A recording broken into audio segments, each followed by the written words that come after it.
ಭಿಕ್ಷಕನಿಂದ ಕೋಟಿ ವ್ಯಾಪಾರಿಯಾದ ಜೀವನ ಬದಲಿಸಿದ ಒಂದು ಸತ್ಯಕತೆ. ಒಬ್ಬ ಭಿಕ್ಷಕನು ರೈಲು ನಿಲ್ದಾಣಗಳಲ್ಲಿ ಬೇರೆಯವರ ತರ ಭಿಕ್ಷೆ ಬೇಡಿ ತನ್ನ ಜೀವನವನ್ನು ಸಾಗಿಸುತ್ತಿದ್ದ. ಆದರೆ ಕೇವಲ 100 ದಿನಗಳಲ್ಲಿ ಅವನು ಒಬ್ಬ ಯಶಸ್ವಿ ವ್ಯಾಪಾರಿಯಾದ ಒಂದು ಸತ್ಯಕತೆ ಇದಾಗಿದೆ. ಭಿಕ್ಷಕನು ಪ್ರತಿದಿನ ರೈಲುಗಳಲ್ಲಿ ಹೋಗಿ ಹಣವನ್ನು ಬೇಡಿ ಪಡೆದು ತಿನ್ನುವುದು ಆಗಿತ್ತು. ಅವನ ಜೀವನ ಒಂದೇ ಆಗಿತ್ತು, ಬೇರೆಯವರ ಹತ್ರ ಕೇಳಿ ಪಡೆದು ತಿನ್ನುವುದು. ಒಂದು ದಿನ ಒಂದು ಸೂಟು ಹಾಕಿದ ಶ್ರೀಮಂತ ವ್ಯಕ್ತಿ ಅವನ ಮುಂದೆ ಬಂದು ನಿಂತನು. ಭಿಕ್ಷಕನು ಹಣ ಕೇಳಿದನು. ಆಗ ಏನನ್ನಾದರೂ ತೆಗೆದುಕೊಳ್ಳುತ್ತೀಯೋ? ಅವಾಗ ಅವರಿಗೆ ಏನನ್ನಾದರೂ ಕೊಡುತ್ತೀಯಾ ಎಂದನು. ಆಗ ಭಿಕ್ಷಕನು, ನನ್ನ ಬಳಿ ಕೊಡಲು ಏನೂ ಇಲ್ಲ, ನಾನು ಒಬ್ಬ ವ್ಯಾಪಾರಿ, ನಾನು ಕೊಡುವುದು ಮತ್ತು ತೆಗೆದುಕೊಳ್ಳುವುದಲ್ಲಿ ಮಾತ್ರ ನಂಬುತ್ತೇನೆ ಎಂದು ಅಲ್ಲಿಂದ ಆ ವ್ಯಕ್ತಿ ಹೋಗಿಬಿಟ್ಟನು. ಆದರೆ ಆ ಮಾತು ಆ ಭಿಕ್ಷಕನ ಜೀವನವೇ ಬದಲಿಸಿತು. ಆ ದಿನದಿಂದ ಭಿಕ್ಷಕನು ಆಲೋಚಿಸಲು ಪ್ರಾರಂಭಿಸಿದನು.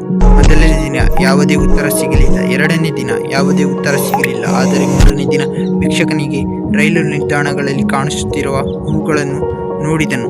ಅಲ್ಲಿಂದ ಅವನ ಜೀವನವೇ ಬದಲಾಯಿತು. ಅವನು ಆ ಹೂಗಳನ್ನು ಕಿತ್ತುಕೊಂಡು ಹಣ ಕೊಟ್ಟವರಿಗೆ ಮಾರುತ್ತಿದ್ದನು. ಹೀಗೆ 100 ದಿನಗಳ ನಂತರ ಅವನು ಒಬ್ಬ ಯಶಸ್ವಿ ವ್ಯಾಪಾರಿಯಾಗಿ ಸಾವಿರಾರು ಕೋಟಿಗಳ ಹೂ ವ್ಯಾಪಾರ ಮಾಡುತ್ತಿದ್ದನು. ಭಿಕ್ಷಕ ಜೀವನದ ಒಂದು ಅತಿ ದೊಡ್ಡ ಸತ್ಯವನ್ನು ಕಲಿತನು. ಕೊಟ್ಟರೆ ಮಾತ್ರ ಈ ಜಗತ್ತಿನಲ್ಲಿ ಸಿಗುತ್ತದೆ ಎಂಬುದನ್ನು. ಒಂದು ದಿನ ಮತ್ತೆ ಆ ಶ್ರೀಮಂತ ವ್ಯಕ್ತಿ ಅದೇ ರೈಲು ನಿಲ್ದಾಣದಲ್ಲಿ ಸಿಕ್ಕನು.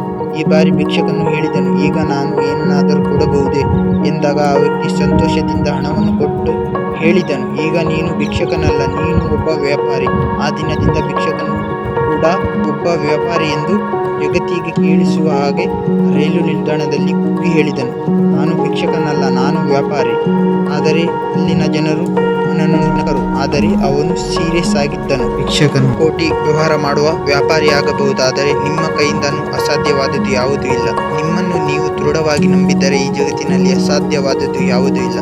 ಯಾರು ನಿಮಗೆ ಸುಮ್ಮನೆ ಹಣ ಕೊಡುವುದಿಲ್ಲ, ನೀವು ಕೊಡುವ ಮೌಲ್ಯಕ್ಕೆ ಹಣ ಕೊಡುತ್ತಾರೆ. ನೀವು ನಿಮ್ಮನ್ನು ಹೇಗೆ ನೋಡುತ್ತೀರೋ ಹಾಗೆ ನಿಮ್ಮ ಜೀವನ ಬದಲಾಗುತ್ತದೆ. ಯೋಚನೆ ಬದಲಿಸಿ, ಜೀವನ ಬದಲಾಗುತ್ತದೆ. ನಿಮ್ಮನ್ನು ನೀವು ಗೌರವಿಸಿ, ನಂತರ ಬೇರೆಯವರು ನಿಮ್ಮನ್ನು ಗೌರವಿಸುತ್ತಾರೆ. ನೀವು ಭಿಕ್ಷಕರೋ ಅಥವಾ ವ್ಯಾಪಾರಿಯೋ ಅದು ನಿಮ್ಮ ಮನಸ್ಸಿನ ನಿರ್ಧಾರದ ಮೇಲೆ ಅವಲಂಬಿತವಾಗಿರುತ್ತದೆ. ಭಿಕ್ಷಕನ ಜೀವನ ಬದಲಿಸಿದ ಕತೆ ಮಾತ್ರವಲ್ಲ, ನಾವು ನಮ್ಮನ್ನು ಗೌರವಿಸಿದರೆ ಜಗತ್ತು ನಮ್ಮನ್ನು ಗೌರವಿಸುತ್ತದೆ. ನಾವು ಏನನ್ನಾದರೂ ಸಾಧಿಸಬೇಕಾದರೆ ಮೊದಲು ನಮ್ಮ ಮೇಲೆ ನಮಗೆ ನಂಬಿಕೆ ಇರಬೇಕು, ನಂತರ ಬೇರೆಯವರು ನಿಮ್ಮನ್ನು ನಂಬುತ್ತಾರೆ. ಭಿಕ್ಷಕನ ಕಥೆ ಮಾತ್ರವಲ್ಲ, ಪ್ರಾರಂಭದಲ್ಲಿ ಎಲ್ಲರೂ ಭಿಕ್ಷಕರೇ, ನಂತರದಲ್ಲಿ ಎಲ್ಲರೂ ಕೋಟ್ಯಾಧಿಪತಿ.